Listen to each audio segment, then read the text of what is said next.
السلام علیکم ورحمۃ اللہ وبرکاتہ۔ نحمده ونصلي على رسوله الكريم، اما بعد فاعوذ باللہ من الشیطان الرجیم، بسم اللہ الرحمن الرحیم۔ رب اشرح لي صدری ويسر لي امری واحلل عقدۃ من لسانی یفقهوا قولی۔ وَإِذَا سَأَلَكَ عِبَادِي عَنِّي فَإِنِّي قَرِيبٌ أُجِيبُ دَعْوَةَ الدَّاعِ إِذَا دَعَانِ فَلْيَسْتَجِيبُوا لِي وَلْيُؤْمِنُوا بِي لَعَلَّهُمْ يَرْشُدُونَ۔ اور جب میرے بندے آپ سے میرے بارے میں سوال کریں تو کہہ دیجئے بے شک میں قریب ہوں، میں پکارنے والے کی پکار کا جواب دیتا ہوں جب وہ مجھے پکارے۔ تو ان کو چاہیے کہ یہ میرا حکم مانیں اور مجھ پر ایمان رکھیں تاکہ وہ ہدایت پائیں۔ فَاسْتَغْفِرُوهُ ثُمَّ تُوبُوا إِلَيْهِ إِنَّ رَبِّي قَرِيبٌ مُجِيبٌ۔ سو اس سے بخشش مانگو، پھر اس کی طرف پلٹ آؤ، یقیناً میرا رب قریب ہے، قبول کرنے والا ہے۔ اللہم ربنا ولک الحمد حمدا کثیرا طیبا مبارکا فیہ۔ اے اللہ ہمارے رب، تیرے ہی لیے سب تعریف ہے، بہت زیادہ پاکیزہ اور بابرکت تعریف۔ اللہم صلی علی محمد وعلی آل محمد کما صلیت علی ابراہیم وعلی آل ابراہیم انک حمید مجید۔ اللہم بارک علی محمد وعلی آل محمد کما بارکت علی ابراہیم وعلی آل ابراہیم انک حمید مجید۔ پروگرام قریب و مجیب کے سلسلے میں آج ہم ڈر اور گھبراہٹ کے وقت کی دعاؤں کے بارے میں پڑھیں گے۔ ہم سب جانتے ہیں کہ اللہ تعالیٰ نے اس دنیا کو امتحان کی جگہ بنایا ہے۔ انسان اس فانی دنیا میں طرح طرح کی آزمائشوں میں مبتلا ہو جاتا ہے۔ اللہ تعالیٰ کا فرمان ہے وَلَنَبْلُوَنَّكُمْ بِشَيْءٍ مِّنَ الْخَوْفِ وَالْجُوعِ وَنَقْصٍ مِّنَ الْأَمْوَالِ وَالْأَنفُسِ وَالثَّمَرَاتِ وَبَشِّرِ الصَّابِرِينَ، اور یقیناً ہم تمہیں خوف اور بھوک اور مالوں اور جانوں اور پھلوں کی کمی میں سے کسی نہ کسی چیز کے ساتھ ضرور آزمائیں گے۔ یعنی امتحان تو ہونا ہے، آزمائش تو آنی ہی ہے، اور آپ ایسے صبر کرنے والوں کو خوشخبری دے دیجئے کہ جنہیں مصیبت پہنچے تو وہ کہے انا للہ و انا الیہ راجعون۔ نتیجہ کیا ہوتا ہے؟ ایسے لوگوں پر اللہ کی رحمتیں اور نوازشیں ہوتی ہیں، اور ایسے ہی لوگ ہدایت یافتہ ہوتے ہیں۔ ایک اور جگہ پر سورۃ الانبیاء میں اللہ تعالیٰ فرماتے ہیں وَنَبْلُوكُمْ بِالشَّرِّ وَالْخَيْرِ فِتْنَةً وَإِلَيْنَا تُرْجَعُونَ، اور ہم تمہیں برائی اور بھلائی میں مبتلا کر کے آزماتے ہیں اور تم سب ہماری ہی طرف لوٹائے جاؤ گے۔ دونوں جگہ جہاں آزمائش کی بات آئی وہاں واپس لوٹنے کی بات آئی کہ انسان پر وہ آزمائش ہلکی ہو جائے۔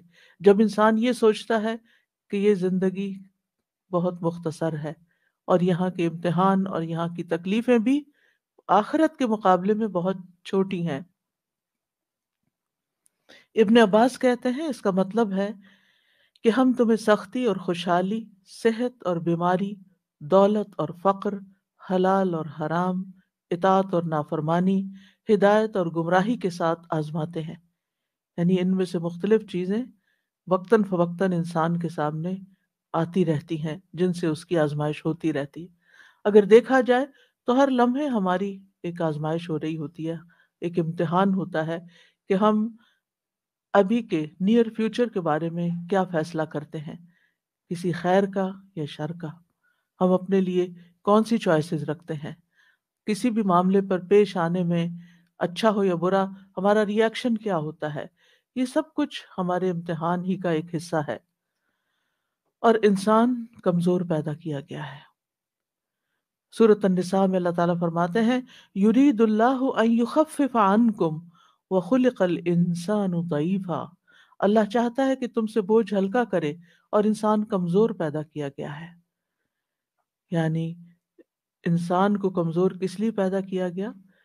تاکہ وہ اللہ تعالیٰ کی بارگاہ میں اپنی کمزوری کو ظاہر کرے اور اپنی طاقت اللہ رب العالمین سے حاصل کرے، اور ساری نعمتیں اور ہر مشکل کا حل وہ وہیں سے ڈھونڈے۔ تو جب وہ اللہ تعالیٰ کے سامنے بندہ بن کے رہتا ہے، اس کے سامنے جھک جاتا ہے، اس کی عبادت کرتا ہے، اس سے اپنی محتاجی کا اظہار کرتا ہے، اس کے آگے اپنے ہاتھ پھیلاتا ہے، اس سے دعائیں کرتا ہے، تو اس کو وہ سعادت حاصل ہو جاتی ہے جو جس کا وہ متلاشی ہوتا ہے، اور اللہ تعالیٰ پھر اس کو اس مشکل سے نکال دیتے ہیں۔ اور اگر کوئی شخص اپنی طاقت پر، اپنے بل بوتے پر مسائل کو حل کرنا چاہتا ہے، تو پھر اللہ تعالیٰ اس سے بے نیازی اختیار کرتا ہے، اور اس طرح انسان کی بد نصیبی کا دور شروع ہو جاتا ہے۔ جب کوئی مشکل آئے تو اس کا مقابلہ ایمان اور توکل سے کرنا چاہیے۔ یعنی انسان کمزور ہے، انسان کے پاس وہ طاقت، وہ اسباب نہیں کہ جن کی بنا پر وہ مشکلات کا پورا مقابلہ کر سکے، لہٰذا اس کا رجوع اور اس کا دھیان اللہ سبحانہ تعالیٰ کی طرف ہی ہونا چاہیے، اس کا بھروسہ اور اعتماد اللہ سبحانہ تعالیٰ کی ذات پر ہی ہونا چاہیے کہ اس وقت جو مشکل آ گئی ہے، جس پریشانی میں مبتلا ہوں میں، اس کو دور کرنے والا صرف اور صرف اللہ ہے۔ ایمان اور توکل دونوں قرآن مجید میں ساتھ ساتھ بھی آئے ہیں۔ ایک جگہ پر اللہ تعالیٰ فرماتے ہیں وَعَلَى اللَّهِ عَلَى اللَّهِ فَتَوَكَّلُوا إِن كُنتُم مُؤْمِنِينَ، اللہ پر توکل کرو اگر تم مومن ہو۔ یعنی اس دنیا میں کسی بھی امتحان اور کسی بھی آزمائش میں انسان صرف اسی وقت پورا اتر سکتا ہے جب وہ اللہ تعالیٰ پر بھروسہ کرنے والا ہو، اللہ کا سہارا پکڑنے والا ہو، اللہ کی طرف رجوع کرنے والا ہو، جب وہ یہ سمجھے کہ مجھ پر جو کچھ بھی آیا ہے اللہ کے اذن سے ہی آیا ہے، میں اللہ کی نگاہ میں ہوں، اللہ تعالیٰ میرے بارے میں جانتا ہے کہ اس وقت میری کیفیت کیا ہے، اور اس مشکل سے نکالنے کا حل اور راستہ بھی اسی کے ہاتھ میں ہے۔ اور اگر انسان یہ توکل نہیں کرتا تو پھر وہ مایوسی کی نظر ہونے لگتا ہے۔ جو سمجھتا ہے کہ میرا رب سب کچھ کر سکتا ہے، ان اللہ علی کل شیء قدیر، اللہ تعالیٰ ہر چیز پر قدرت رکھتا ہے اور وہ مجھے اس مشکل سے ضرور نکال دے گا، تو اللہ تعالیٰ اس کی مدد ضرور کرتا ہے، اور جب تک وہ مشکل حل نہیں ہوتی اس کے اندر ایک صبر اور ایک اطمینان کی کیفیت پیدا ہو جاتی ہے کہ میرا رب جانتا ہے کہ میں کس حال میں ہوں اور وہی میرے لیے کافی ہے۔ حسبی اللہ و نعم الوکیل، نعم المولا و نعم النصیر۔ لیکن اگر انسان صرف اسباب پر ہی بھروسہ کر لیتا ہے کہ اس خاص مشکل سے نکلنے کے لیے مجھے مال چاہیے، یا اس مشکل سے نکلنے کے لیے لوگ چاہیے، یا پھر کچھ اور ریسورسز چاہیے، وہ صرف دنیاوی مادی وسائل کی طرف دیکھتا ہے، تو پھر اس کی مشکل حل تو شاید ہو جائے کیونکہ وہ اسباب بھی اللہ کے اذن سے کام کرتے ہیں، لیکن اس کا دل بے قرار رہتا ہے۔ توکل کرنے کا فائدہ یہ ہوتا ہے کہ مشکل اور مصیبت اور تکلیف کا وقت اطمینان کے ساتھ گزر جاتا ہے، اور یہی چیز انسان کے لیے فائدہ مند ہے، کیونکہ اگر انسان تکلیف کے اندر جزا فضا کرتا ہے، اور اگر انسان تکلیف میں پریشانی کا ہی اظہار کرتا رہتا ہے اور برے برے کلمات اپنی زبان سے نکالتا ہے، تو مسئلہ تو وہی رہتا ہے، اور اسے حل تو جب ہی ہونا ہے جب اللہ کا اذن ہو۔ اور یاد رکھیے، جب اسباب ہاتھ سے نکل جائیں صرف اس وقت توکل نہیں کرنا ہوتا، اسباب کے ہوتے ہوئے بھی توکل کرنا ہوتا ہے کہ ٹھیک ہے میں بیمار ہوں، مجھے اچھے ڈاکٹرز میسر ہیں، میرا یہاں پر علاج فری ہو رہا ہے، اور مجھے کوئی پریشانی نہیں، لیٹسٹ اکوپمنٹ موجود ہے، لیکن میرا سہارا اور بھروسہ اللہ پر ہے کہ مجھے شفا وہی دے گا۔ اور انسان جب اس ٹریٹمنٹ سے بھی گزر رہا ہوتا ہے، یعنی اس پروسیس سے گزر رہا ہوتا ہے، اس وقت بھی اس کا سارا دھیان صرف اللہ کی طرف ہوتا ہے کہ وہ مجھے اس کے ذریعے شفا عطا کرے گا.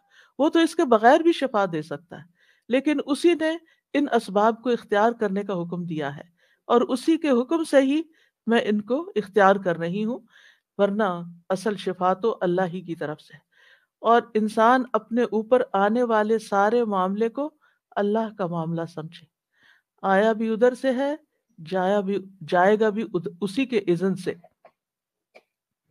اور پھر اتنا یقین ہو اللہ کی ذات پر، ایسا بھروسہ ہو کہ انسان مشکل کے اوپر سوچنے کی بجائے اور مشکل سے الجھنے کی بجائے اور فرسٹریشن کا شکار ہونے کی بجائے اللہ سبحانہ تعالیٰ کی طاقت پر اور اللہ سبحانہ تعالیٰ کی رحمت کی طرف پوری توجہ رکھے. اور جیسے جیسے وہ اس سے گزرتا جائے گا، اس کے لیے جیسے حضرت ابراہیم علیہ السلام کے لیے آگ ٹھنڈک بن گئی تھی، ایسے ہی ایک بندہ مومن کے لیے جو اپنا پورا بھروسہ اور اعتماد اللہ کی ذات پر کر لیتا ہے، تو دنیا میں اس کو پہنچنے والی تکلیف کی جو آگ ہوتی ہے، یا ایک دل کی جلن ہوتی ہے، یا ایک گھٹن ہوتی ہے، وہ ٹھنڈک میں بدلنا شروع ہو جاتی ہے.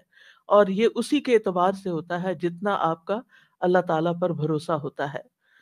اللہ سبحانہ تعالیٰ نے اس دنیا میں ہمارے لیے جہاں مشکلات رکھی، وہاں ان سے نکلنے کے لیے اسباب بھی رکھے، اور ان اسباب یعنی کہ مدد اللہ کی ہوتی ہے، لیکن اس کے اوپر اسباب کا پردہ ڈال دیا گیا ہے. یعنی اور پھر اس سے مقصود کیا ہوتا ہے، اسباب کیوں اختیار کرنے کے لیے کہا جاتا ہے؟ وہ اس لیے تاکہ انسان اس دنیا میں عمل کرتا رہے، کوشش کرتا رہے، ہاتھ پاؤں مارتا رہے، ہاتھ پاؤں توڑ کے نہ بیٹھ جائے. اللہ نے کرنا ہے، اللہ چاہے گا تو میں بچ جاؤں گا، سمندر میں پھنسا ہوا ہوں، کشتی میں بیٹھنے کی کیا ضرورت ہے، اللہ ہی بچا لے گا. نہیں، اللہ تعالیٰ نے ہی اسباب اختیار کرنے کو کہا ہے. اور اس میں آپ دیکھیے کہ اسباب، لیکن اسباب اور اللہ تعالیٰ کی مدد کا ریشو کیا ہے. مثلا آپ ایک چھوٹا سا بیج زمین کے اندر ڈالتے ہیں، جو ایک بہت بڑا درخت بن جاتا ہے، جس کا تنا ہے، اس میں لکڑی ہے، پتے ہیں، پھول ہیں، پھل ہیں، ایک بہار ہے. کیا یہ سب آپ نے بنایا؟ یہ اللہ نے بنایا، یہ اللہ نے پیدا کیا ہے. آپ نے کیا کیا تھا؟ آپ کا کیا رول ہے؟ آپ نے ایک ٹائنی سا بیج زمین کے اندر ڈالا تھا، بس یہ ہے آپ کی ایفرٹ، اور باقی سب کچھ اللہ کا کرنا ہے. ہر مشکل کے لیے بھی بس ہم چھوٹی سی ایک ٹیبلٹ کھاتے ہیں، وہ صرف ہمارا ایک سبب ہوتا ہے. باقی ہمارے سسٹم کے اندر جا کر اس سارے کو درست کرنا یا ہمیں صحت دینا، یہ سراسر اللہ سبحانہ تعالیٰ کے ہاتھ میں ہی. یعنی جتنی بھی چیزیں ہیں، جہاں جہاں بھی اسباب کار فرما ہے، ان سب پر اگر آپ غور کریں تو آپ حیران ہو جائیں گے کہ یہ سب کچھ اللہ ہی کا کیا ہوا ہے. مثال کے طور پر آپ کوئی ڈگری کر لیتے ہیں اور آپ کو کوئی بہت اچھی جاب مل جاتی ہے، یا آپ کو بزنس شروع کرتے ہیں اور وہ بہت فلرش کر جاتا ہے. اگر آپ یہ سمجھیں کہ یہ میری قابلیت ہے، اور یہ تو میرا کمال ہے، اور یہ تو میری محنت ہے، اور یہ تو میری ذہانت ہے، اور یہ تو میرے اسمارٹ ڈیسیژنز ہیں، تو اس وجہ سے یہ سب کچھ ہوا ہے، تو یہاں سے ہی غلطی شروع ہوتی ہے. سیلف ریلائنس نہیں، اللہ ریلائنس. اپنی ذات پر بھروسہ نہیں، اللہ سبحانہ تعالیٰ کی ذات پر بھروسہ کہ وہ درست کرے گا، اس نے کیا ہے وہی کرے گا. کیونکہ آپ دیکھیے کہ جب آپ پڑھ رہے تھے، ڈگری کر رہے تھے، اس وقت آپ کو عقل آپ کی کس نے سلامت رکھی؟ آپ کو آنکھیں کس نے دی؟ دماغ کس نے دیا؟ آپ کو وہ مال کس نے دیا کہ جس کے ذریعے آپ نے وہ کام کر لیا؟ وہ استاد کس نے دیے؟ وہ یونیورسٹی، وہ ساری کتابیں وہ جنہوں لوگوں نے لکھی. یعنی اگر آپ صرف اپنے کسی ایک کام کا نتیجہ دیکھیں تو اس کے پیچھے بے شمار لوگوں، انسانوں کے علاوہ مختلف چیزوں کی جو آبجیکٹس ہیں، ان کی ساتھ سپورٹ آپ کو شامل ہوتی. پھر آپ کچھ کرنے، حتیٰ کہ آپ کی وہ کار جس پہ آپ بیٹھ کے جاتے ہیں، یہ ٹرانسپورٹ کا کوئی بھی ذریعہ، اور اس کا بننا، اس کو بنانے والے کتنے، اور اس میں پیٹرول کا آنا، اور پیٹرول کہاں کہاں سے آ کے آپ تک پہنچا. یعنی کوئی ایک چیز، یعنی کسی ایک چیز کی بھی کمی ہو جاتی ہے نا، تو ہم اپنے مقصد تک نہیں پہنچ سکتے. تو یہ اسباب جو ہے یہ بھی جو ہم اختیار کرتے ہیں دراصل اللہ سبحانہ تعالیٰ ہی کے پیدا کردہ ہیں، اور اس نے ہمیں یہ سارے دیے، ورنہ کتنے ہی لوگ ایسے ہیں کہ جن کے پاس یہ اسباب نہیں، وہ ہم سے زیادہ ذہین ہیں، وہ ہم سے زیادہ بہتر کام کر سکتے ہیں اگر ان کو یہ سارے اسباب مل جائیں، اگر یہ سہولتیں ان کو مل جائیں۔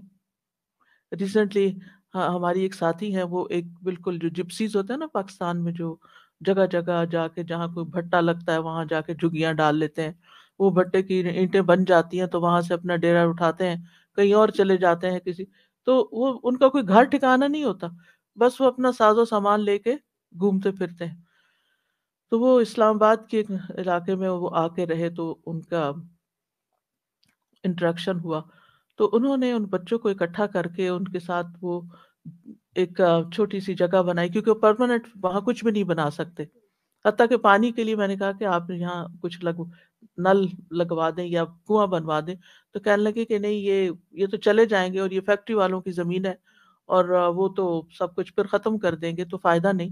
تو بہرحال کہنے کا مطلب یہ تھا کہ انہی بچوں کو لگا کے، انہی کے ذریعے اینٹیں اٹھوا کے، انہی کے ذریعے فرش سیدھا کر کے، اور ایک اور جگی بنا کے اور اس میں مسجد بنا کے، اور ان کو اذان سکھا کے، اور ان کو پانی کا انتظام کرا کے، وضو سکھا کے، اور ان کو، آپ یقین کریں اتنی تابعداری ان بچوں کے اندر، اتنی ذہانت، اور اتنے شارپ بچے، میرا دیکھ دیکھ کے ویڈیو دل کٹتا تھا کہ یار اب اتنی صلاحیت ہے ان بچوں میں، لیکن یہ مٹی میں رول رہے ہیں، کیونکہ ان کے ماں باپ کے پاس کوئی وسائل ذرائع نہیں ہے کہ کہیں یہ ایک جگہ اپنا گھر بنا سکیں، یا کوئی تعلیم کا سلسلہ جاری کر سکیں، یا کوئی بھی سہولتیں جو ہیں وہ زندگی کی حاصل کر سکیں۔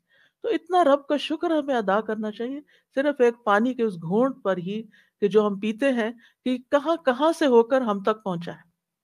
اگر اس کو یہ سمجھے کہ یہ آسمان سے اترا ہوا ہے، تو بارش جو برسی وہ کس زمین پہ برسی، وہ کہاں رس رس کے پہنچا، وہاں سے کس نے نکالا، وہاں سے وہ کس طرح کن کن اسباب اور ذرائع کے ذریعے ہم تک پہنچا کہ ہم یہ پی رہے ہیں، اور پی کے صرف اتنی تکلیف نہیں کر سکتے کہ الحمدللہ کہہ دیں۔ تو یہ جو کچھ ہمیں اللہ نے دیا ہے نا، یہ جتنی بھی نعمتیں، ان کا حساب ہونا ہے، اور ان پہ ہمیں شکر گزار ہونا چاہیے، اور ہر وقت جو چیز نہیں ہے زندگی میں اس کے غم میں روتے نہیں رہنا چاہیے، بلکہ اللہ پہ بھروسہ کرنا چاہیے، اعتماد پورا، یقین پورا کہ میرے رب نے جو چاہا میرے بارے میں فیصلہ کیا، جو چاہا مجھے دیا، اور جو نہیں چاہا نہیں دیا، اور جو اس نے دیا وہ بھی اس کا فضل، اور جو اس نے روک لیا وہ بھی اس کی رحمت۔ تو بہرحال ہمارے پاس جو بھی اسباب ہیں، یعنی ہمارا بھروسہ بھی اللہ پر ہو، اور اسباب کا مالک بھی ہمیں اپنے رب ہی کو سمجھنا چاہیے، اور ان اسباب کا لینا اور دینا یہ دراصل اللہ سبحانہ تعالیٰ کی اپنی حکمت ہوتی ہے، کہ جس کے تحت وہ کچھ دیتا ہے اور اسی کی حکمت سے وہ کچھ لیتا ہے۔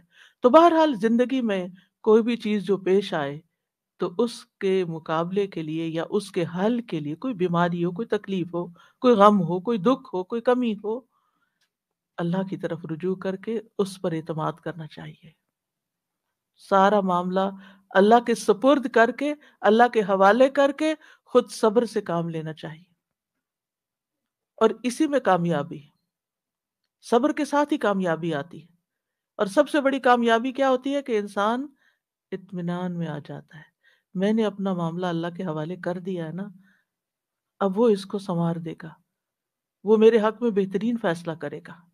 اور اس طرح انسان کے لیے اللہ کے راستے پہ چلنا، اللہ تعالیٰ کی عبادت کرنا، اور اللہ سبحانہ تعالیٰ کے سامنے جھکنا، اس سے دعا کرنا، اس کے کائنات پہ غور و فکر کرنا، یہ ساری چیزیں بہت آسان ہو جاتی ہیں، اور پھر آزمائش کا وہ مرحلہ اور وہ راستہ وہ لذت والا ہو جاتا ہے۔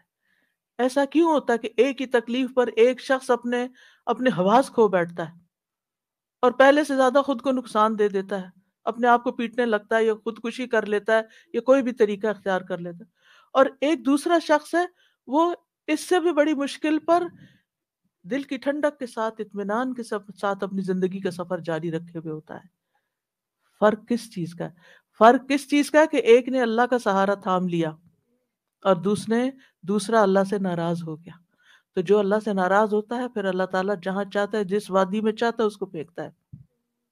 اس کو اس کے نفس کے حوالے کر دیتا ہے، اور نفس کا شر سب سے پہلا شر ہے، کیونکہ ہر خیال یہیں سے اٹھتا ہے، چاہے وہ خودکشی کا ہو یا کسی بھی چیز کا ہو، کہ انسان اس حد تک گر جاتا ہے کہ وہ اپنے آپ کو ہی ختم کرنے کے بارے میں سوچنے لگتا ہے، اور اس طرح انسان کا دل ٹوٹ جاتا ہے، اس کا حوصلہ اور ہمت ختم ہو جاتی ہے، اور کوئی چھوٹی سی بھی ناخوشگوار چیز اس کو کسی قابل نہیں چھوڑتی، اور جس نے اپنا آپ ضائع کر دیا، اپنا وقت ضائع کر دیا، اپنی زندگی ضائع کر دی، اپنا مال ضائع کر دیا، اپرچونٹیز کو ضائع کر دیا، اپنے وسائل کو ضائع کر دیا، اس سے بڑا بدقسمت اور کون ہو سکتا ہے کہ جو ایک چھوٹی سی مصیبت پر اپنے آپ کو سنبھال نہ سکا۔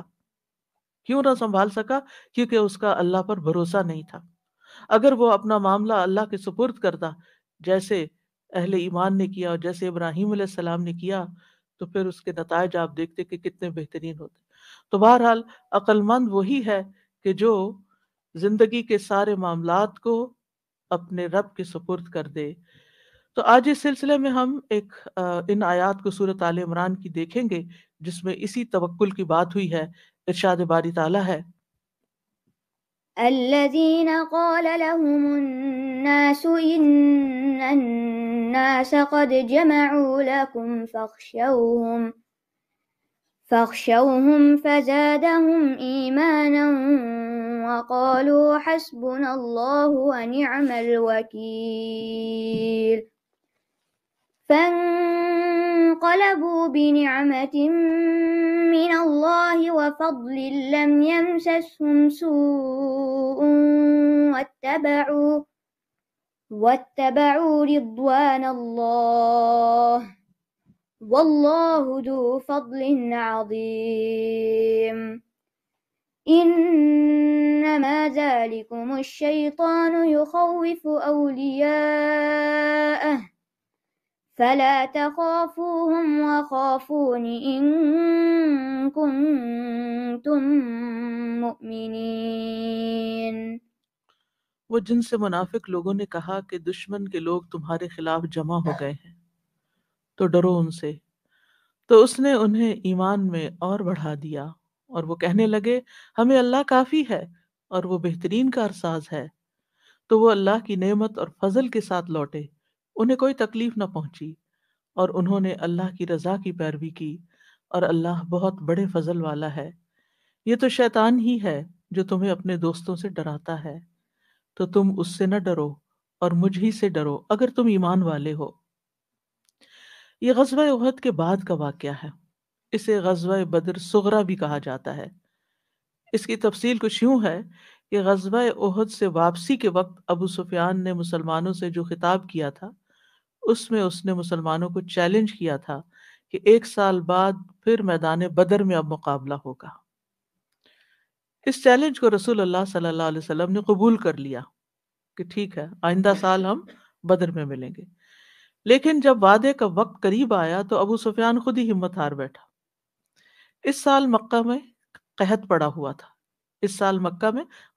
ہوا تھا، اس نے اپنی اس کمزوری کو چھپانے کے لیے ایک تدبیر سوچی کہ خفیہ طور پر ایک شخص نعیم بن مسعود کو مدینہ بھیجا اور کچھ دے دلا کر اس کی یہ ذمہ داری لگا دی کہ وہاں جا کر یہ خبر مشہور کر دے کہ اس دفعہ قریش نے اتنی زبردست تیاری کی ہے اور اتنا بڑا لشکر جرار جمع کر رہے ہیں کہ پورا عرب مل کے بھی ان کا مقابلہ نہیں کر سکتا، یعنی پروپیگنڈا وار۔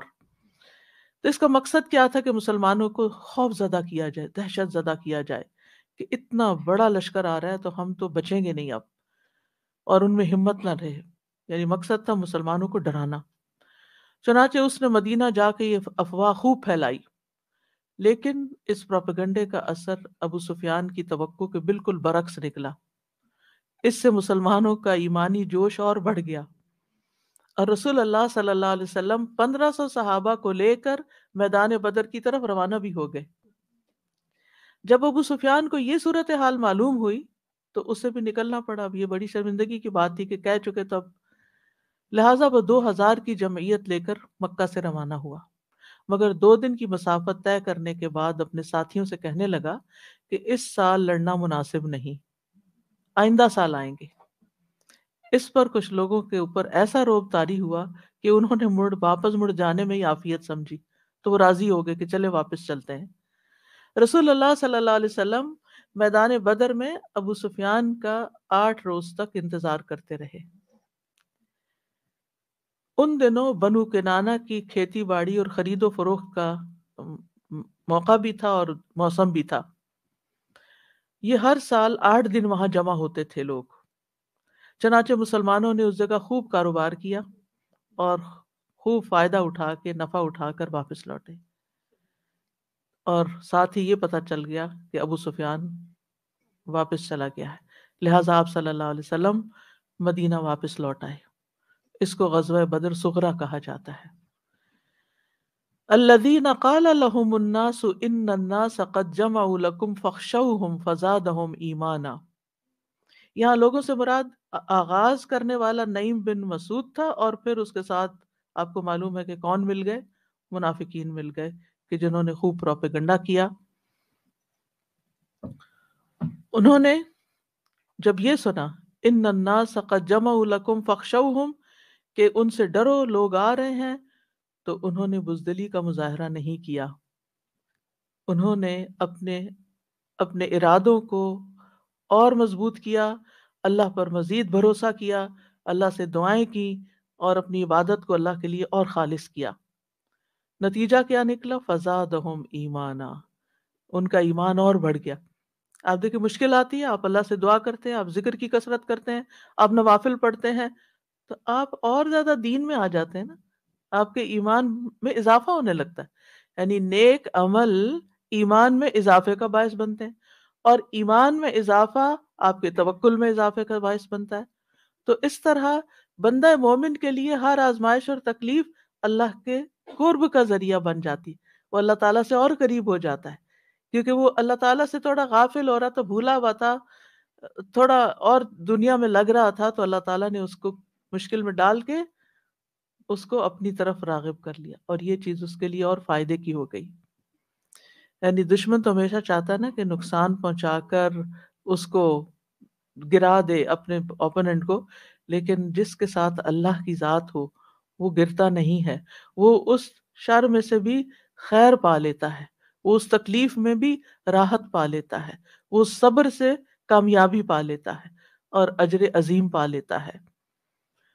تو بہرحال اس آیت سے بھی پتہ چلتا ہے کہ ان کا ایمان اور بڑھ گیا، جس سے پتہ چلتا ہے کہ مختلف واقعات ہماری زندگی میں یا ایمان کے بڑھانے کا ذریعہ بنتے ہیں یا ایمان گھٹانے کا بنتے ہیں۔ مشکل جو ہے، تکلیف جو ہے، منافق کے ایمان میں کمی کر دیتی ہے، لیکن مومن کا ایمان مشکل کے وقت اور بڑھ جاتا ہے۔ وَقَالُوا حَسْبُنَا اللَّهُ وَنِعْمَ الْوَكِيلُ، اور وہ کہنے لگے کہ ہمیں اللہ ہی کافی ہے اور وہ بہترین کارساز ہے۔ یعنی اسباب تھوڑے ہیں ہمارے پاس، افراد تھوڑے ہیں ہمارے پاس، لیکن ہمارے ساتھ اللہ جو ہے، اور جس کے ساتھ اللہ ہو اس کے لیے کسی چیز کی کمی نہیں ہوتی۔ حسبنا اللہ ونعم الوکیل، حسب کا مطلب ہوتا ہے کافی ہونا، کفایت کرنا۔ یعنی مسلمان اس بات پر ایمان رکھتا ہے کہ اللہ تعالیٰ اپنی قدرت، اپنی عظمت، اپنے جلال اور اپنی بے پایاں رحمت کے ساتھ بندے کو ہر اس چیز سے کافی ہے جو اس کو پریشانی میں ڈالے ہوئے ہے۔ جو بھی اس کو مصیبت آئے یا کوئی بھی، تو وہ اللہ کی تدبیر سے، اللہ کی قوت سے ہر خطرہ ٹل سکتا ہے اور وہ پریشانی دور ہو سکتی ہے۔ جس سے مومن کو ڈر لگتا ہے اور جس سے وہ دشمن سے ڈرتا ہے جو مومن کو نقصان دینا چاہتا ہے، تو اس طرح مومن اللہ پر بھروسہ کر کے اپنے آپ کو ایک حفاظت میں پاتا ہے اور اس مشکل سے بچ بھی جاتا ہے اور اس کے برے نتائج سے بھی بچ جاتا ہے۔ وَنِعْمَ الْوَكِيلُ کا مطلب ہے کہ میں اس رب کی تعریف کرتا ہوں، کتنا اچھا کارساز ہے، تعریف ہو رہی ہے نا اللہ کی، کہ جو ہمیں کافی ہے، جو ہماری ضرورت کو پوری کر دے گا، جو ہماری مشکل کو آسان کر دے گا۔ ابن قتیبہ کہتے ہیں کہ وکیل کا معنی ہے کفیل۔ انسان کے مال میں اس کا کفیل وہ ہوتا ہے جو اس کی کفالت کرتا ہے، اس کی حفاظت کرتا ہے، اس کو قائم رکھتا ہے۔ خطابی کہتے ہیں کہ وکیل وہ ہوتا ہے جو بندوں کے رزق اور اس کی مصلحتوں کی ضمانت دینے والا ہو۔ تو اللہ سبحانہ وتعالیٰ تمام جہانوں کی حفاظت کا ذمہ دار ہے۔ نعم الوکیل اللہ تعالیٰ کی تعریف کا کلمہ ہے کہ اللہ تعالیٰ ہی حفاظت کرنے والا ہے، وہی کار ساز، کام بنانے، کار ساز کا مطلب ہوتا ہے کام بنانے والا ہے، جو ہم پر احسان کرنے والا ہے، اور جو اللہ پہ توکل کرتا ہے اللہ تعالیٰ اس کو کافی ہو جاتا ہے، اور اس کو وہاں سے مدد ملتی ہے جہاں سے وہ سوچ بھی نہیں سکتا، اور اس طرح اجر و ثواب بھی بڑھتا ہے، درجات بھی بلند ہوتے، اور دنیاوی مشکلات بھی حل ہو جاتی ہیں۔ فَانْقَلَبُوا بِنِعْمَةٍ مِّنَ اللَّهِ وَفَضْلٍ لَمْ يَمْسَسْهُمْ سُوءٌ۔ اس توکل کا نتیجہ کیا نکلا کہ وہ اللہ کی نعمت اور فضل کے ساتھ واپس لوٹے، یعنی وہاں نفع بھی کمایا، کاروبار بھی کیا، اور بغیر کسی شر تکلیف پہنچے واپس آئے۔ لم یمسسہم سوء، انہیں کوئی تکلیف نہ پہنچی، یعنی عافیت کے ساتھ، ایمان میں اضافے کے ساتھ، اللہ کی مدد پر اور کتنا بھروسہ اور یقین بڑھ گیا ہوگا کہ اللہ سبحانہ تعالیٰ نے ہمیں کس طرح محفوظ رکھا اس جنگ سے، یعنی دشمن سے سلامت رہے، عافیت ہوئی، اور مزید اللہ تعالیٰ کی مہربانیاں ہوئیں، کاروبار میں نفع ملا، اور اللہ تعالیٰ کی خاص نعمت حاصل ہو گئی ان کو، یعنی کوئی ایسی چیز انہیں نہیں پہنچی کہ جس سے انہیں کوئی غم ہوتا یا تکلیف ہوتی یا پریشانی ہوتی، بغیر کسی پریشانی، جتنا خوف پھیلایا گیا تھا اس کے مقابلے میں امن اور اطمینان اور سکون اور خوشی اور مال لے کر واپس لوٹے۔ واتبعوا رضوان اللہ، اور اس سے بڑی چیز کیا حاصل ہوئی کہ انہوں نے اللہ کی رضا کی پیروی کی، یعنی اللہ کی اطاعت کی، کوئی ایسا کلمہ منہ سے نہیں نکالا، کوئی ایسی بات نہیں منہ سے نکالی کہ جس سے اللہ ناراض ہو، بلکہ اور زیادہ اللہ کا ذکر کیا۔ واللہ ذو فضل عظیم، اور اللہ تو بہت بڑے فضل والا ہے، یعنی اللہ کے فضل کو تو کوئی شمار ہی نہیں کر سکتا، اللہ کا فضل بہت زیادہ ہے، بہت بڑا، اور صحابہ پر تو ہر لحاظ، ان صحابہ پر تو اللہ کا فضل بہت ہی بڑا رہا کہ اللہ کی رضا بھی حاصل ہو گئی، جنگ کی سختی بھی نہ رہی، دشمن بھی مرعوب ہو گیا کہ مسلمان ایسے بزدل نہیں ہے، وہ جھوٹے پراپیگنڈے ان پہ اثر نہیں کرتے، اور پھر مالی فائدے بھی ہوئے، یعنی ہر طرح کی کامیابیاں، مادی، روحانی، جسمانی، ہر طرح کے فائدے لے کر واپس آئے۔ پھر فرمایا انما ذالکم الشیطان یخوف اولیاءہ فلا تخافوہم وخافون ان کنتم مؤمنین، یہ تو دراصل شیطان ہے جو اپنی پیروی کرنے والوں کو ڈراتا ہے۔ نفس کے بعد شیطان دشمن ہے انسان کا، کہ جو ایسے مواقع پر انسان کو خوف زدہ کرتا ہے، اس کے دل میں وسوسے ڈالتا ہے۔ تو ایمان والے اللہ سے ڈرتے ہیں، کسی اور سے نہیں ڈرتے، یعنی شیطان کے دوستوں مشرکین سے ڈرنے کی ضرورت نہیں ہے، بلکہ اس کے مقابلے میں صرف اللہ کا ڈر ہی کافی ہے، اور یہی پسندیدہ خوف ہے، اور ایسا خوف کہ جو انسان کو اللہ کے حرام کردہ کاموں سے روک دے۔ یعنی اللہ کا خوف کیوں ضروری ہے؟ کہ جس کی وجہ سے انسان غلط کاموں سے بچ جائے۔ تو بہرحال یہ حسبنا اللہ و نعم الوکیل بہت بہترین دعا ہے جو خوف، ڈر، گھبراہٹ، پریشانی کے موقع پر انسان کو کثرت سے پڑھنی چاہیے پورے یقین کے ساتھ۔ اور یہ حقیقت ہے کہ جو سچے دل سے پوری سچائی کے ساتھ اللہ پر بھروسہ کر لیتا ہے تو اللہ تعالیٰ اس کے معاملات کے لیے کافی ہو جاتا ہے، اس کی دین دنیا کی پریشانیوں میں کفایت کرتا ہے۔ آزمائشیں انعامات بن جاتی ہیں، اور محتاجی دولت مندی بن جاتی ہے، اور پریشانیاں خوشی میں بدل جاتی ہیں، ایمان میں اضافہ ہو جاتا ہے، یقین بڑھ جاتا ہے۔ تو جب انسان کو کوئی فائدہ ہو اس وقت بھی پڑھنا چاہیے حسبنا اللہ و نعم الوکیل، کوئی نقصان درپیش ہو اس موقع پر بھی یہی پڑھنا چاہیے۔ ابن عباس کہتے ہیں اس کلمے کو ابراہیم علیہ السلام نے اس وقت کہا تھا جب انہیں آگ میں ڈالا گیا تھا، اور یہی کلمہ محمد صلی اللہ علیہ وسلم نے اس وقت کہا جب لوگوں نے ان کو ڈرانے کے لیے کہا تھا کہ لوگوں نے تمہارے خلاف فوج جمع کر لی ہے، اور اسی کلمے کی وجہ سے ابراہیم علیہ السلام کو کفایت ملی تھی۔ قالوا حرقوه وانصروا آلهتكم ان كنتم فاعلين قلنا يا نار كوني بردا وسلاما على ابراہیم وارادوا به كيدا فجعلناهم الاخسرين، انہوں نے کہا اسے جلا دو اور اپنے معبودوں کی مدد کرو کیونکہ یہ ان کے خلاف ہے، اگر تم کچھ کرنے والے ہو۔ ہم نے کہا اے آگ تو ابراہیم پر سراسر ٹھنڈک اور سلامتی والی بن جا۔ انہوں نے اس کے ساتھ ایک چال چلنے کا ارادہ کیا تھا، ہم نے انہی کو سب سے زیادہ انتہائی خسارے میں ڈال دیا، دنیا کے اعتبار سے بھی ناکام ہوئے اپنی چال میں، اور آخرت میں بھی ناکامی ان کے منتظر ہے۔ تو اس سے ان باتوں سے یہ پتہ چلتا ہے کہ مصائب مومن کے ایمان میں اضافہ کے لیے آتے ہیں۔ لوگ عام طور پر سوال کرتے ہیں کہ کیسے پتہ چلے کہ یہ ہمارے لیے کوئی آزمائش ہے یا ہمارے لیے کوئی مصیبت ہے؟ تو اگر کوئی چیز آپ کے ایمان، یعنی کوئی بھی تکلیف آپ کے ایمان میں اضافے کا ذریعہ بن جاتی ہے، تو وہ آزمائش ہے کہ اللہ سبحانہ و تعالیٰ آپ کے ایمان میں آپ کو ترقی دینا چاہتا ہے، اور اگر وہ پہلے سے بھی گیا ایمان تو پھر تو وہ آپ کے لیے مصیبت ہی مصیبت ہے۔ پھر اسی طرح یہ ہے کہ جو سچے مومن ہوتے ہیں وہ دشمنوں کے جمع ہونے اور دشمنوں کی چالوں سے نہیں گھبراتے، وہ فوراً اللہ کی پناہ لیتے ہیں، ایک اکیلے اللہ کو اپنے لیے کافی سمجھتے ہیں، جو سارے دشمنوں پر حاوی ہے، سب پر بھاری ہے۔ جب ان پہ کوئی مشکل آتی ہے تو کیا کہتے ہیں؟ انا الی اللہ راغبون، ہم اللہ کی طرف رغبت کرنے والے ہیں۔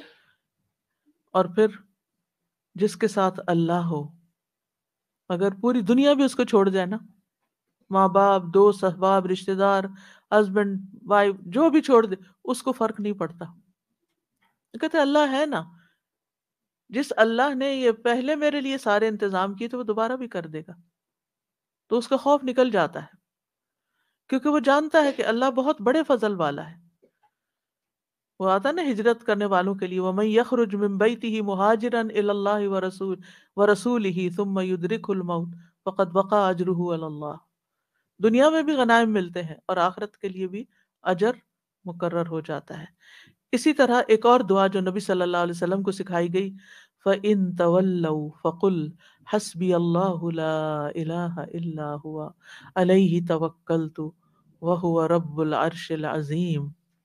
پھر بھی اگر وہ منہ موڑ لیں، یعنی آپ کی بات نہ سنیں، منہ موڑ لیں، تو آپ کہہ دیجئے اللہ مجھے کافی ہے، اس کے سوا کوئی معبود نہیں، اسی پر میں نے بھروسہ کیا، توکل کیا، اور وہ عرش عظیم کا رب ہے، بہت بڑا رب ہے۔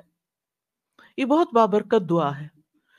اس کو کرنے کے لیے اللہ سبحانہ تعالیٰ نے نبی صلی اللہ علیہ وسلم کو اس وقت حکم دیا جب آپ لوگوں کے پاس ہدایت لے کر آئے، صراط مستقیم لے کر آئے، حق لے کر آئے، لیکن انہوں نے اس سے اعراض برتا، منہ موڑ لیا، جو کچھ آپ انہیں سکھانا چاہتے تھے انہوں نے انکار کر دیا، اس نصیحت اور حق کو قبول نہیں کیا جو آپ انہیں کر رہے تھے۔ اب آپ سوچئے، کسی بھی آپ ایسی سچویشن میں ہوتے ہیں، آپ دوسرے کے لیے خیر اور بھلائی چاہتے ہیں، آپ اس کو اچھا مشورہ دے رہے ہیں، آپ اس کی خیر خواہی کے لیے اس کو کوئی نصیحت کر رہے ہیں، آپ اس کو دین کی طرف بلا رہے ہیں، وہ آپ سے منہ موڑ لیتا ہے، آپ کو چھوڑ دیتا ہے۔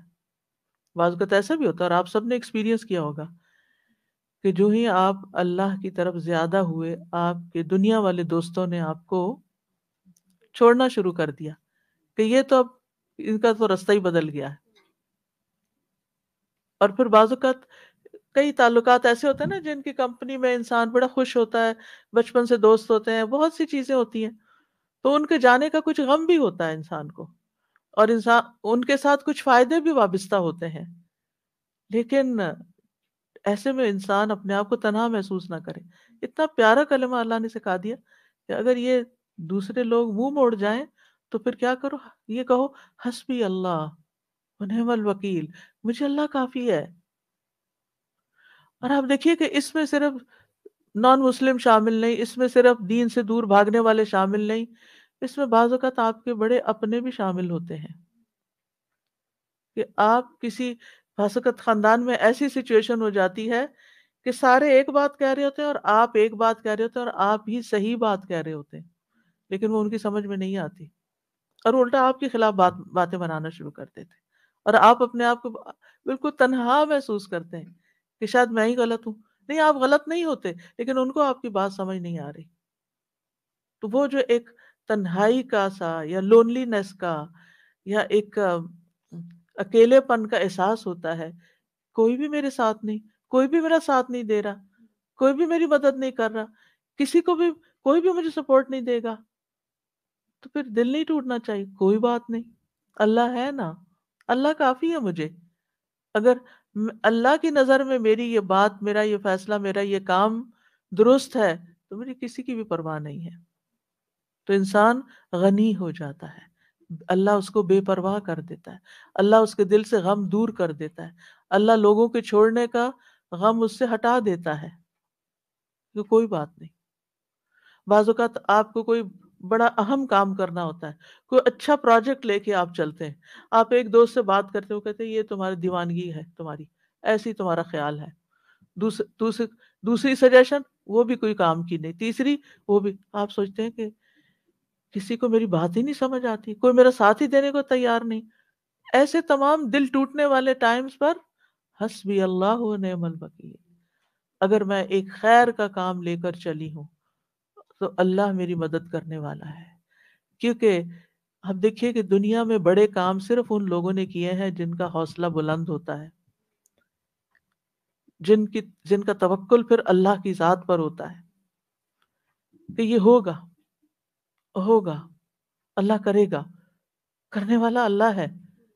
میں طریقہ کروں گی، سبب اختیار کروں گی، محنت کروں گی، لیکن برکتیں اور رحمتیں تو اللہ ہی کی طرف، فضل تو اللہ کی طرف. اللہ ذو فضل عظیم، بڑا فضل تو اللہ کے پاس ہے.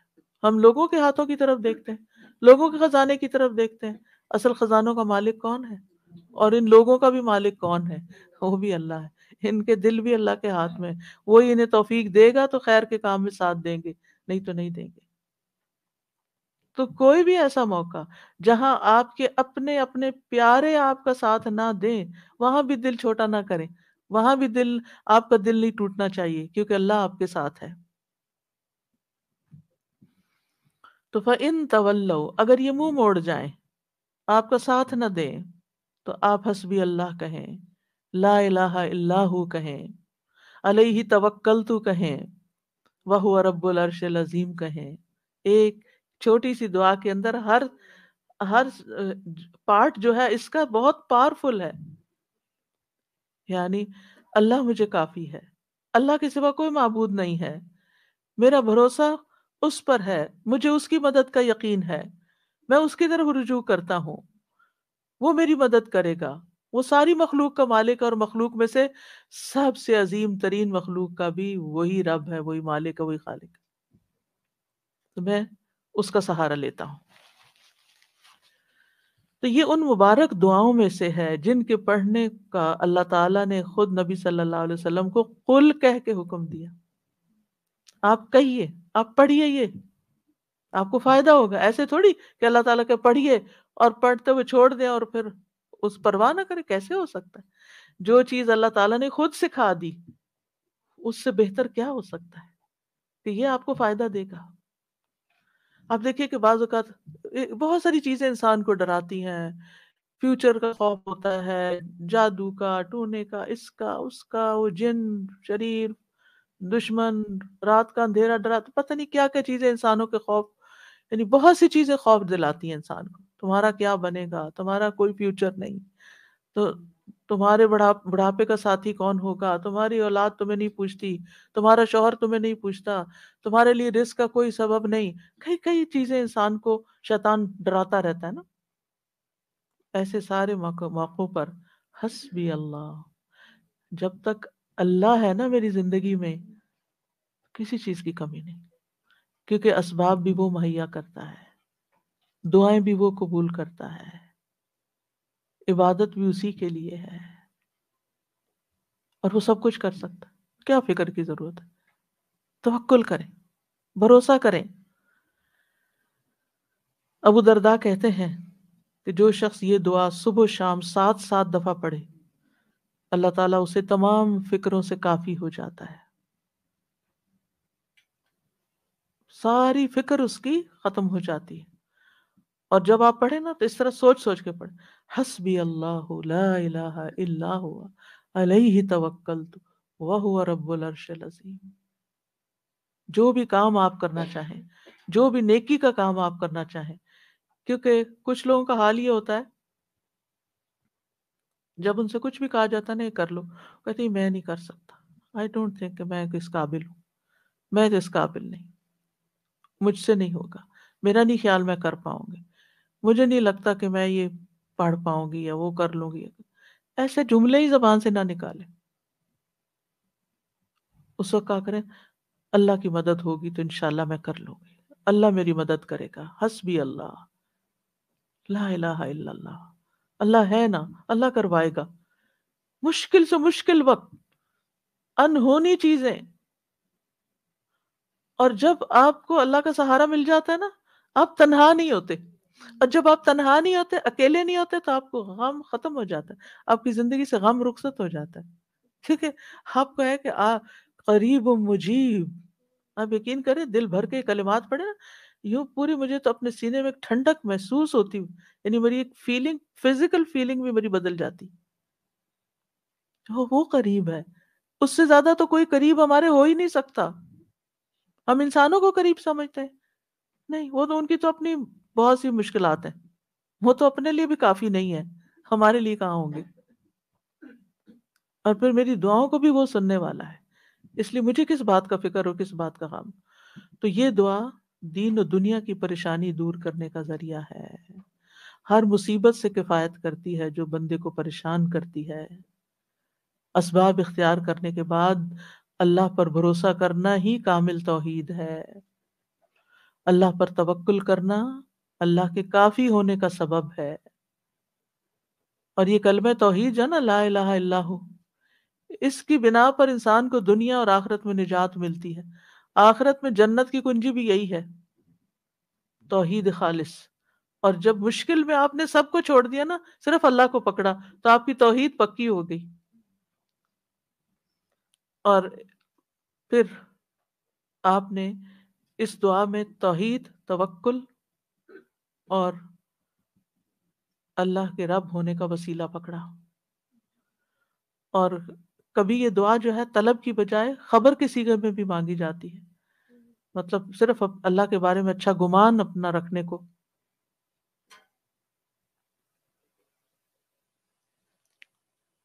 تو یہ توکل ہے کیا چیز؟ تھوڑا سا اس پہ بات کر لیتے ہیں. توکل کا مطلب ہوتا ہے اپنی بے بسی کا اظہار کرنا اور اپنے علاوہ کسی دوسرے پر اعتماد کرنا. میں کمزور ہوں، میرے پاس کچھ نہیں، سبھی تو ہی سب کچھ ہے. اور دینی معنی میں توکل کیا ہوتا ہے؟ دنیا اور آخرت کے فوائد و نقصانات کے معاملے میں دل کا اللہ تعالیٰ کی ذات پر اعتماد کرنا، اور یہ ایمان رکھنا کہ اللہ کے سوا کوئی عطا نہیں کر سکتا، نہ روک سکتا، نہ نقصان دے سکتا، نہ نفع دے سکتا، سب کچھ اسی کے اختیار میں. ابن الجوزی کہتے ہیں یہ اللہ پر بھروسہ کرتے ہوئے اللہ کی اچھی تدبیر کی بنا پر اپنے معاملے کو اللہ کے سپرد کر دینا ہے، اللہ پر اعتماد کرنا ہے. خرابی کہتے ہیں توکل یہ کہ اللہ سے اچھا گمان رکھا جائے کہ اللہ یہ کام کر دے گا. توکل اللہ کے وعدوں پر دل کا اطمینان ہوتا ہے. ابن تیمیہ کہتے ہیں اللہ پر توکل کرنا فرض ہے اور بڑے فرائض میں سے ہے، جیسا کہ اللہ کے لیے اخلاص اپنانا واجب ہے، اور اللہ نے کئی آیات میں توکل کرنے کا حکم دیا ہے. یہ وضو کرنے کے حکم غسل جنابت کے حکم سے بھی بڑا حکم ہے، اور اللہ نے اپنے علاوہ کسی اور پر توکل سے منع کیا. یعنی وضو کا حکم تو ایک دفعہ ہے نا، جنابت سے غسل کا حکم تو قرآن میں ایک دفعہ ہے، توکل کا حکم کئی دفعہ آیا. تو ہم وضو کا اہتمام تو ضرور کرتے ہیں، پاکیزہ ہونے کا اہتمام کرتے ہیں، لیکن جب توکل کی باری آتی ہے تو ہم فیل ہو جاتے ہیں، وہ ہمیں یاد نہیں رہتا. پھر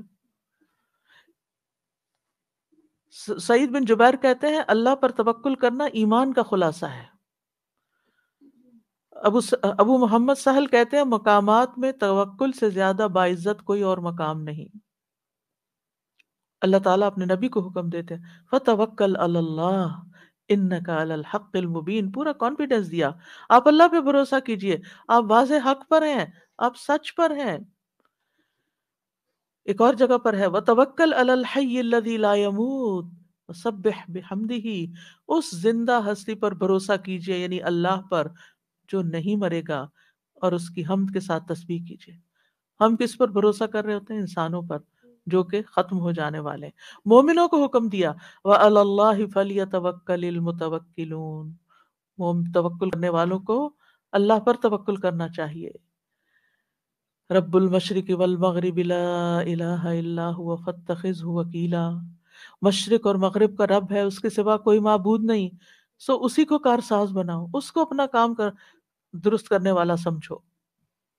توکل اللہ پر ایمان ہونے کی علامت ہے۔ توکل وہی کر سکتا ہے جس کا اللہ پر ایمان ہو، جس کے پاس ایمان نہیں اس کا توکل بھی نہیں ہوتا۔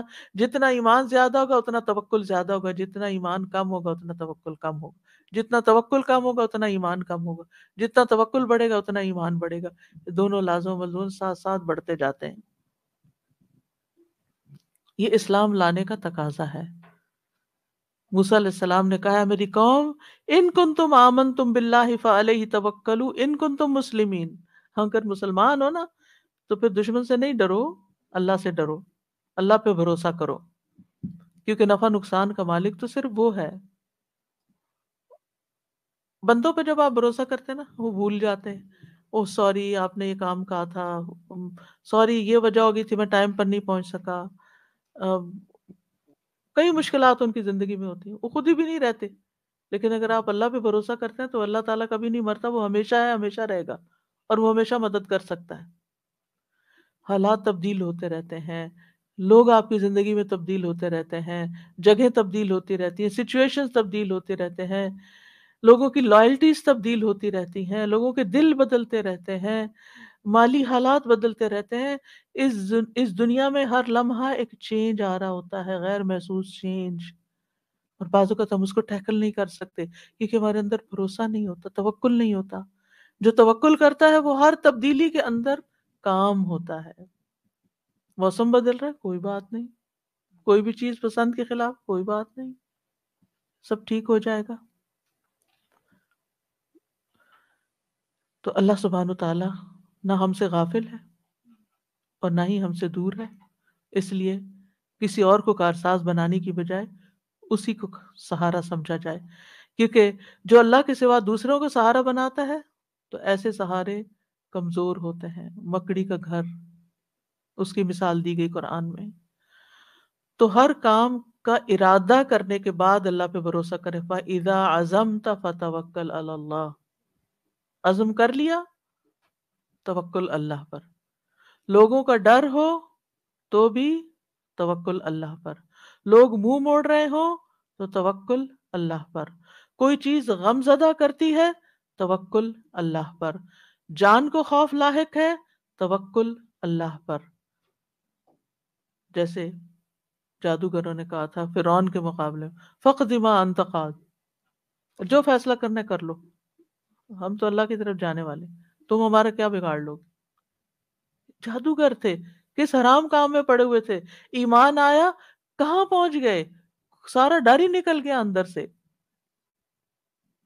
جب کسی کی سازشوں کا علم ہو، کوئی چالیں چل رہا ہے ہمارے خلاف، توکل اللہ پہ، کیونکہ ہم نہیں نبٹ سکتے لوگوں کی چالاکیوں سے، اللہ نبٹنے والا کافی ہے۔ دشمنوں کا خوف ہو، کوئی بھی مدد اور نصرت چاہیے تو توکل اللہ پہ، کوئی اذیت دے، کوئی تکلیف دے، کوئی پریشان کرے، جہاں سے آپ کو خوف لائق رہتا ہے اب پتہ نہیں یہ میرے ساتھ کیا کرے گا، اس نے پہلے بھی جادو کیا تھا مجھ پہ، وہ بڑا مشکل ٹوٹا، اب پھر یہ پھر کر دے گا مجھ پہ۔ نہیں، عام طور پہ لوگوں کی یہ ذہنی کیفیت رہتی ہے نا، وہ فلاں آیا تھا نا مجھے نظر لگ گئی تھی، اب یہ پھر آ گیا ہے، اب پھر یہ کچھ کر کے جائے گا۔ نہیں، مت ڈریں، اللہ کافی ہے۔ جب ایسا کوئی خوف آنے لگے، حسبی اللہ و نعم الوکیل، کوئی کچھ بھی نہیں کر سکتا، اللہ ہے نا بس۔ اگر کوئی الزام لگائے آپ پر، آپ کو کوئی جھوٹا کہے، کوئی اور طرح سے تنگ کرے، تکلیف دے، تو اللہ پہ بھروسہ کرے کہ اللہ تو کافی ہو جائے ان سے مجھ کو۔ پھر اسی طرح بعض اوقات انسان کو کچھ کمپرومائزز کرنے پڑتے ہیں، کوئی کسی کے ساتھ صلح کرنی پڑتی ہے، کچھ اپنے حق چھوڑنے پڑتے ہیں، کوئی بعض اوقات آپ لیٹ گو کر دیتے ہیں اپنا کوئی حصہ کہ اپنے بہن بھائی سے لڑائی ختم کر کے، تو پھر آپ سوچتے میرا کیا ہوگا، تو اللہ پہ توکل ہے، اللہ کافی ہے، اللہ مجھے کہیں اور سے دے گا، اللہ میں نے اللہ کی خاطر چھوڑا ہے نا، اللہ اس سے کئی گنا زیادہ لوٹائے گا، کیونکہ اللہ کی خاطر یہ کیا ہے میں نے۔ پھر اسی طرح کوئی بدشگونی ہوتی ہے، کتنی چیزیں ہیں بدشگونی کی جس سے لوگ ڈراتے ہیں، کالی بلی سے، پتہ نہیں اور کس کس سے، یہ رستہ کاٹ گئی، وہ فلاں نظر آ گیا، وہ ان ساری بدشگونیوں کا مقابلہ بھی جہاں سپرسٹیشنز ہو، جہاں وہم، کیونکہ بعض لوگوں کو وہم ہی کھایا جاتا ہے، ہونا ہمانا کچھ نہیں ہوتا، یہ ان کا صرف خیال ہوتا ہے، یہ نہ ہو جائے، میں گھر سے نکلی ہوں گاڑی لے کر، پتہ نہیں کوئی ایکسیڈنٹ نہ ہو جائے، یہ جہاز پہ بیٹھنے لگی ہوں، پتہ نہیں اس کا کریش ہی نہ ہو جائے، یعنی کوئی نہ کوئی ایسی باتیں انسان کے دل میں شیطان ڈالتا رہتا ہے کہ جس سے وہ انجوائے کرنے کی بجائے اس سچویشن کو صرف خوف زدہ رہتا ہے۔ تو ایسے تمام توہمات، ایسی تمام خوف زدہ کرنے والی باتیں، ان کے لیے کیا کریں؟ اللہ پہ توکل کریں۔ پھر اسی طرح آخری زمانے کے جو فتنے ہیں، دجال کا آنا ہے، ان سب مواقع پر بھی اللہ پر بھروسہ، اللہ کا دامن تھامیں، اللہ کی طرف رجوع کریں۔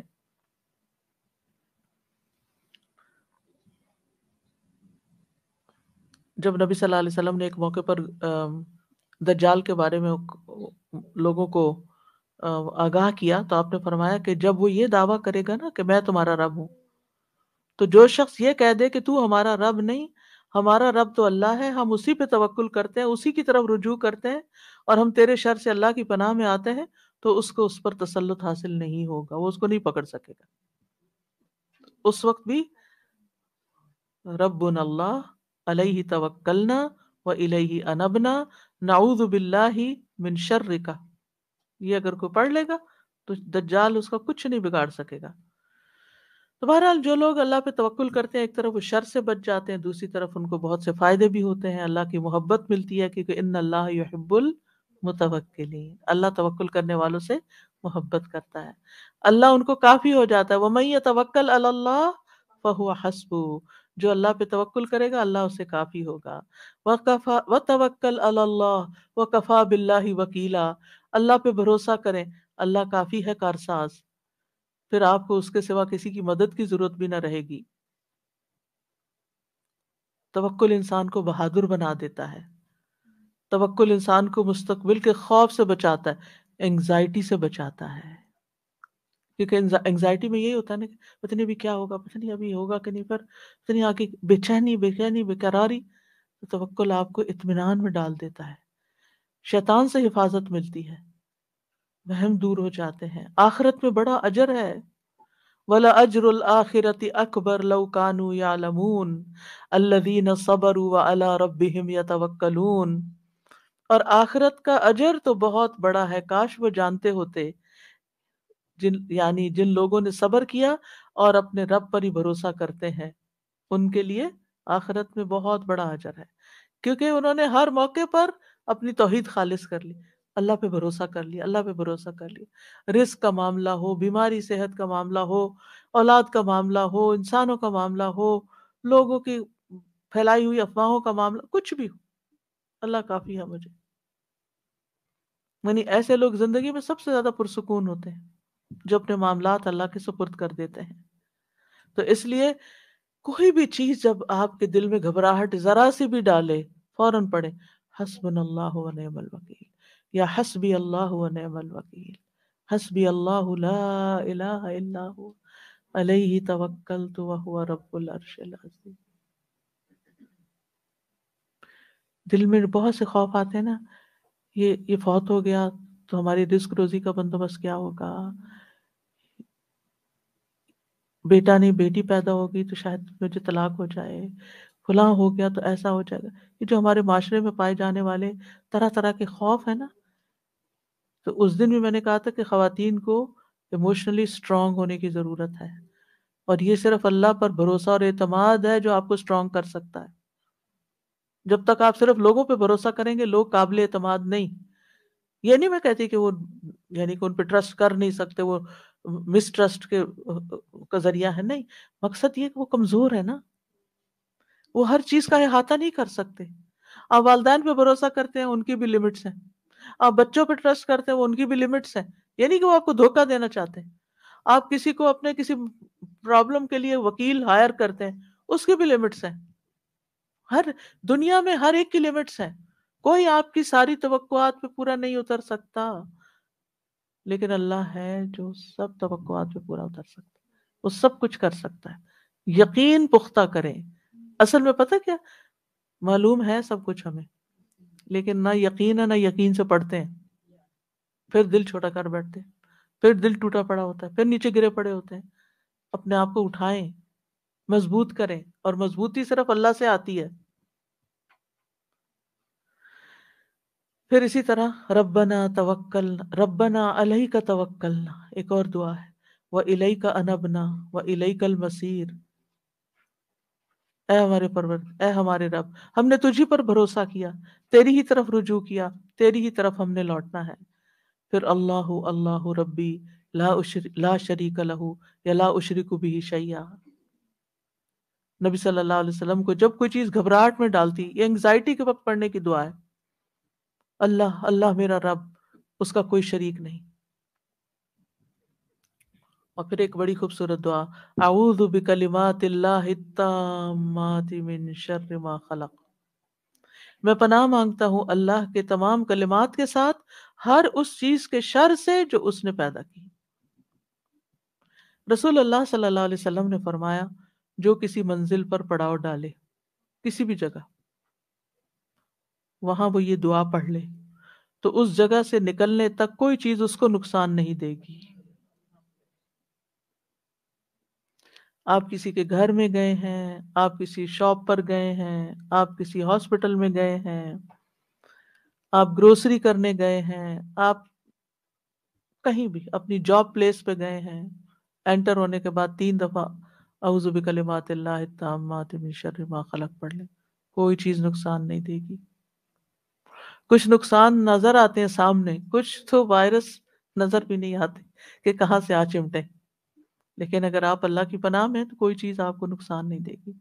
تو اعوذ، میں پناہ لیتا ہوں، میں التجا کرتا ہوں، میں اللہ سبحانہ تعالیٰ کے حوالے اپنے آپ کو کرتا ہوں، بکلمات اللہ. کلمات جمع قلت ہے لیکن کثرت پہ دلالت کرتی ہے، یعنی اللہ کے تمام کلمات کے ساتھ.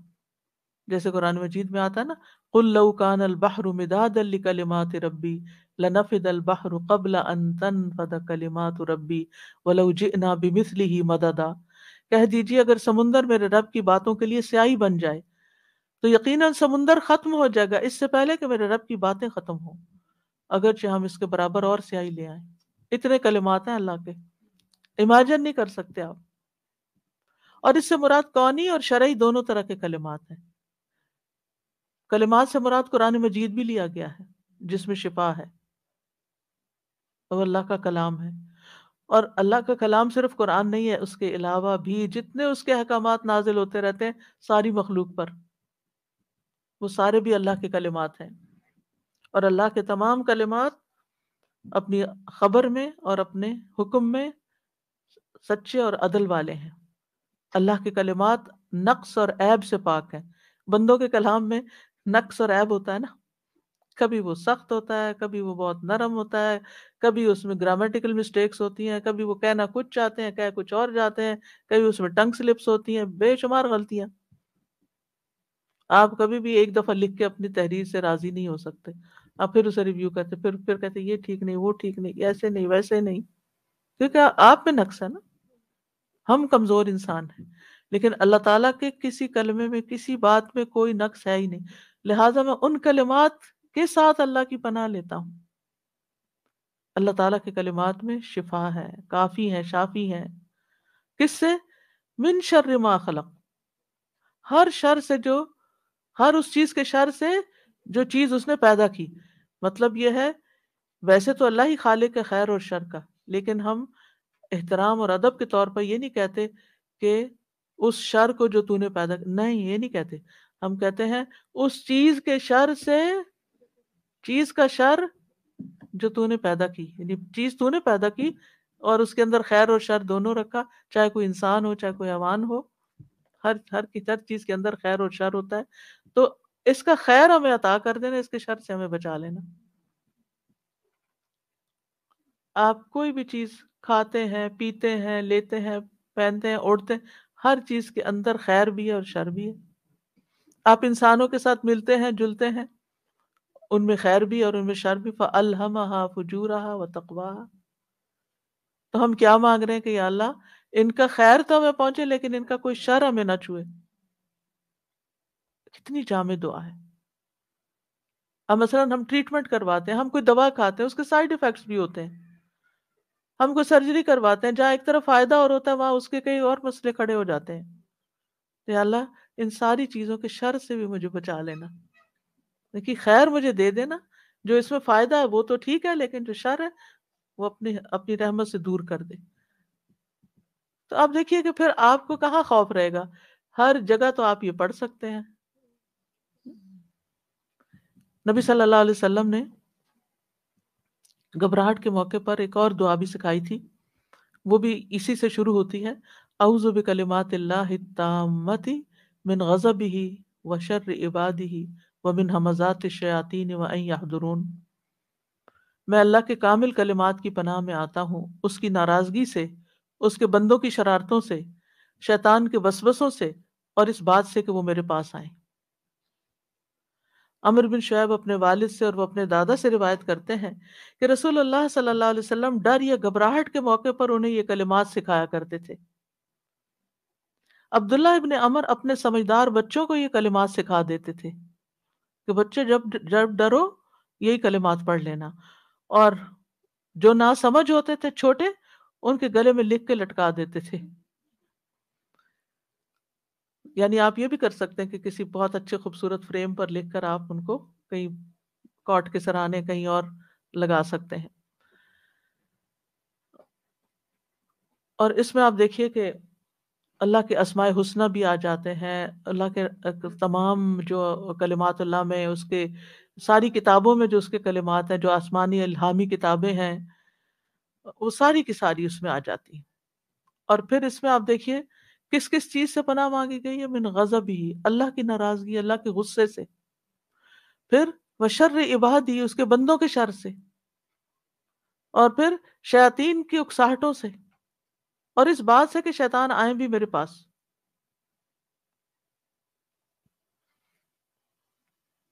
اور پھر آپ دیکھیے کہ شیطان کے جو حمزات ہوتے ہیں نا، وہ حمزات نہیں جو ہم حمزات بولتے ہیں، وہ حمزات ہے۔ یہ حمزات کا مطلب ہے حمزہ کی جمع چوکا مارنا، جیسے وہ تانا ہوتا ہے نا، ہمزہ ویل لکل ہمزۃ لمزہ، شیطان کا بھڑکانا۔ یعنی کوئی کام کسی نے کوئی چھوٹی سی بات کی اور آپ غصے میں بھڑک اٹھے، کبھی ہوا ایسا آپ کے ساتھ؟ کہ کسی کی چھوٹی سی حرکت پہ آپ فلیئر اپ ہو گئے، وہ بات اتنی بڑی نہیں تھی، جتنا ریئیکشن آپ نے شو کیا تو ہوا کیا تھا، شیطان نے کچوکا لگایا تھا، شیطان نے اکسایا تھا، تمہاری ایسی تیسی تم مجھے یہ کہو، اور اس نے تو بات کی تھی، آپ نے ہاتھ بھی اٹھا لیا۔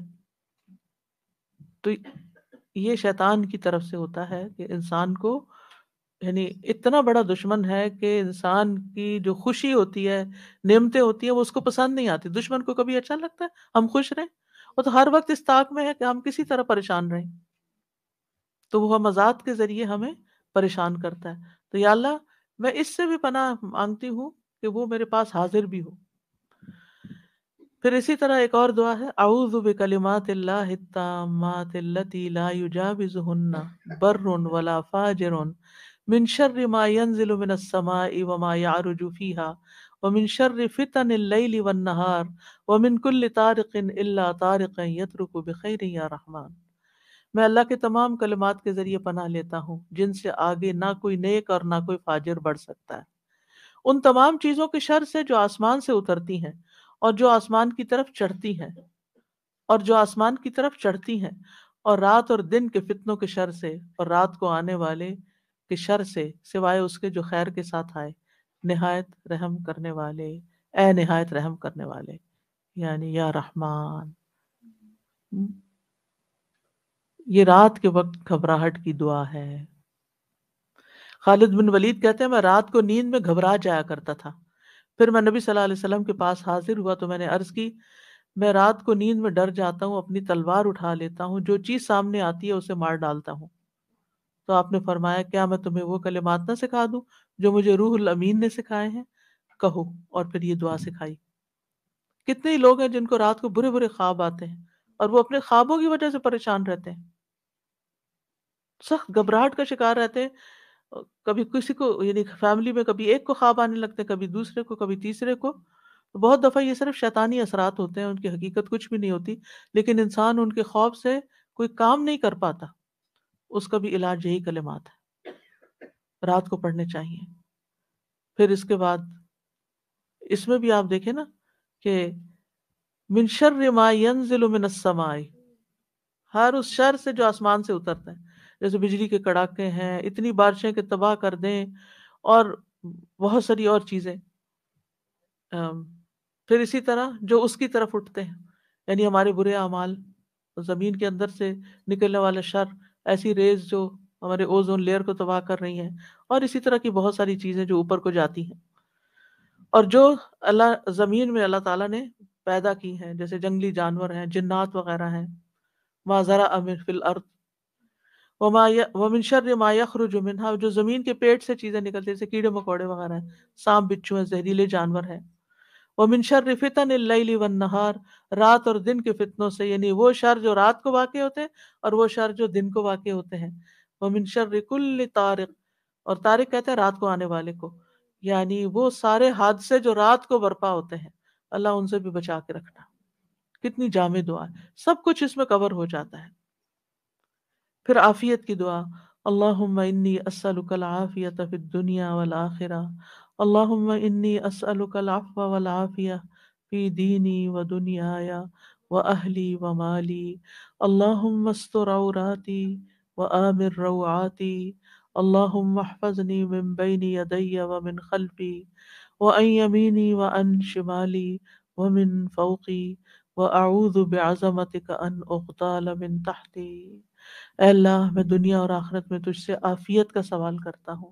اے اللہ، میں تجھ سے اپنی دنیا اور دین، اپنے اہل خانہ اور مال کے متعلق درگزر اور عافیت کا سوال کرتا ہوں۔ اے اللہ، میرے عیبوں پر پردہ ڈال دے اور خوف سے مجھے امن عطا کر دے، خوف سے امن عطا کر دے۔ اے اللہ، آگے پیچھے دائیں بائیں اور اوپر کی جانب سے میری حفاظت کر دے، اور میں تیری عظمت سے تیری پناہ میں آتا ہوں کہ مجھے نیچے سے اچک لیا جائے، یعنی زمین میں دھسنے سے مجھے بچا لے۔ اسی طرح ابن عمر سے روایت ہے کہ رسول اللہ صلی اللہ علیہ وسلم صبح اور شام کی ان دعاؤں میں سے کسی دعا کو ترک نہ کرتے تھے، یعنی صبح کی دعاؤں میں بھی یہ دعا لازم پڑھتے اور شام کی دعاؤں میں بھی یہ پڑھتے تھے۔ پھر اسی طرح اللہم لک اسلمت وبک آمنت وعلیک توکلت والیک انبت وبک خاصمت، اللہم انی اعوذ بعزتک لا الہ الا انت ان تضلنی، انت الحی الذی لا یموت والجن والانس یموتون۔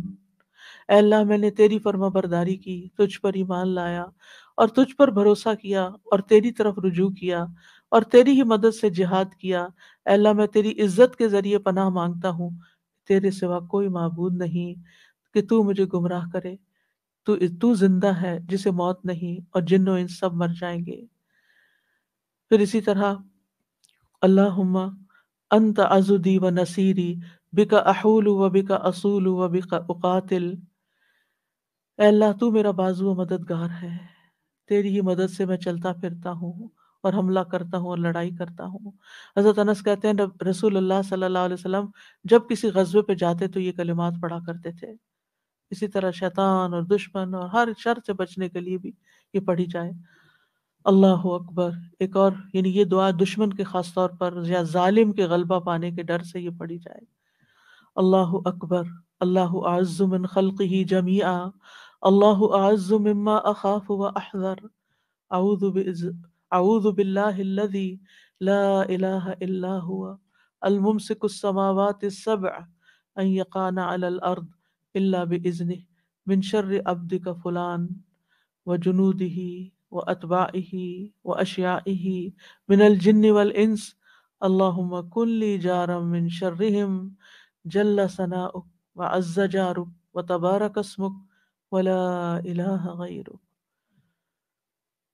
ربنا تقبل منا إنك أنت السميع العليم وتب علينا إنك أنت التواب الرحيم وصلى الله تعالى على خير خلقه محمد وعلى آله وأصحابه وأهل بيته أجمعين برحمتك يا أرحم الراحمين إلهي آمين. سبحانك اللهم وبحمدك أشهد أن لا إله إلا أنت أستغفرك وأتوب إليك. أستغفرك وأتوب إليك.